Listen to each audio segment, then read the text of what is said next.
Now let's see how to use built-in modules in Python. Python's standard library includes many useful modules that come pre-installed with Python.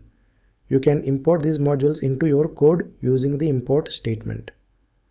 Let's see this in action. Go to PyCharm. Create a folder called Modules. Right-click on the Modules folder. Choose New, then Python file. Let's name it using underscore built underscore in underscore modules. To use any built-in module, we have to import it at the top of the file. We use the import keyword followed by the module name. For example, if we want to use the math module, we type import math. That tells Python, hey, I want to use all the tools inside the math module.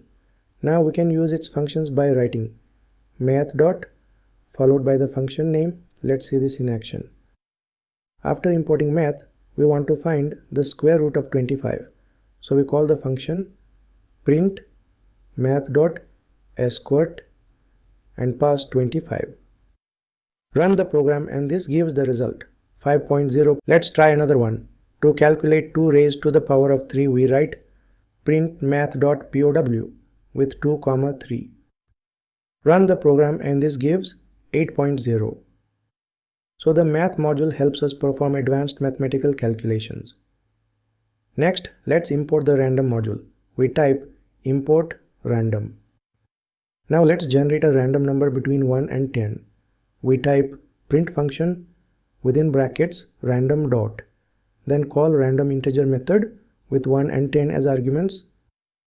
This gives us a number like 4 or 9, a different one each time. Next, let's shuffle a list. First, we create a list with a name my underscore list with some numbers 10, 20, 30, 40. Then we use random.shuffle passing my underscore list. After that, we print the list. Print function within brackets pass my underscore list. Next, run the program. You will see the order of elements has changed randomly. This is super useful in card games, quizzes or simulations. Now let's see how to use the built-in datetime module.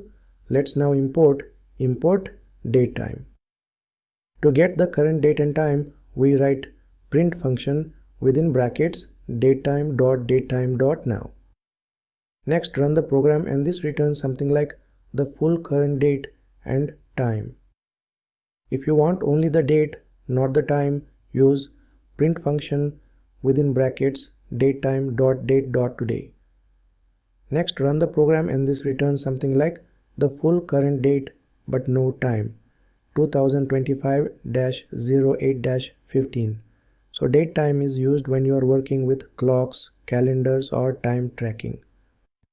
So why use built-in modules? Built-in modules save us time. Instead of writing long code ourselves, we just import and use. We covered math for math functions, random for randomness, datetime for time and date, and we learned how to import them using the import keyword at the top. Just remember, once imported, you can use any function inside the module using dot notation. Now we have seen how to use built-in modules like math, random and datetime.